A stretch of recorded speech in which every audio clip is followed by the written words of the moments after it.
we just talked about the different kinds of clauses, independent and dependent clauses, and now I want to talk about the 4 kinds of sentences.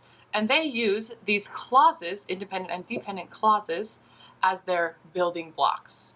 So there are 4 kinds of sentences. The first is the simple sentence. A simple sentence is simple and it has one independent clause.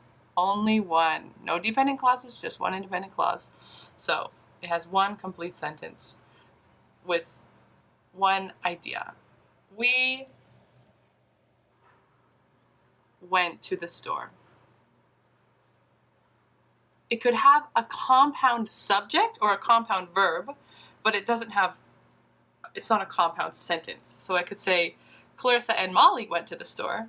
That's still a simple sentence. Or Clarissa and Molly went to the store and bought ice cream, but it would still be a simple sentence because it's just one idea, one independent clause. The next type of sentence is the compound sentence. So a compound sentence is exactly 2 independent clauses.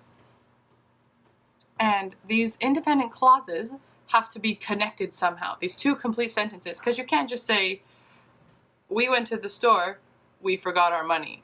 We went to the store, we forgot our money. That's a run-on sentence. Illegal.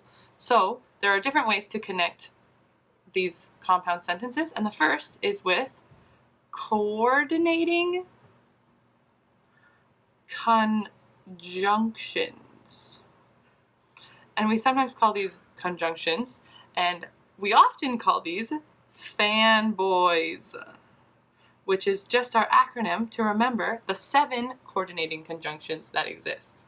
These are, I'll write them, for, and, nor, but, or, yet, so.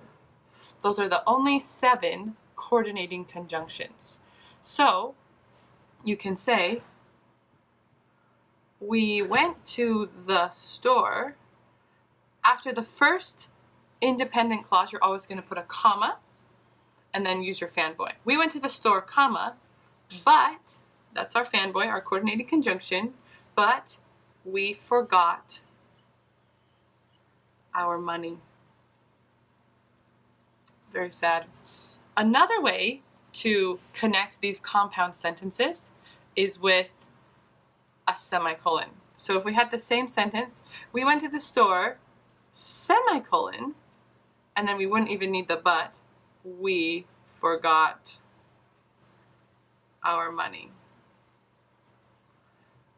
We went, we forgot our money. And so that is another way to connect compound sentences. 2 independent clauses. The next type of sentence is the complex sentence. That sounds complex, but it's not. Do not fear. A complex sentence has one independent clause and one or more dependent clauses. But for the purposes of tutoring, usually just one independent clause. So we could have, remember our dependent clause from earlier? After the bell rang, we went to the store. So we went to the store is our independent clause. That's a sentence by itself. We went to the store. After the bell rang, that's not a complete sentence. That's a dependent clause. But see, they both have a subject and a verb. We went, bell rang. And if you have your this is a rule that will change your life and your tutee's life. If you put the dependent clause at the beginning of the complex sentence, you need a comma after it.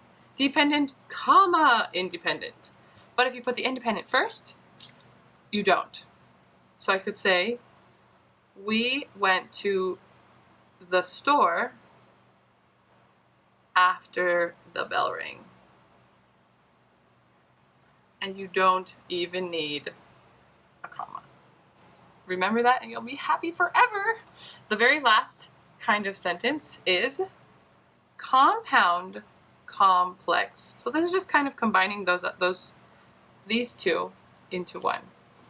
So this is going to be two independent clauses and one or more dependent clauses, but usually it's just going to be one. So if I say, after the bell rang, that's our dependent clause. We went to the store, but we forgot our money. So we can see dependent, independent, and another independent. See, this one is just connected with a comma because it's at the beginning. This one has a fanboy or a coordinating conjunction.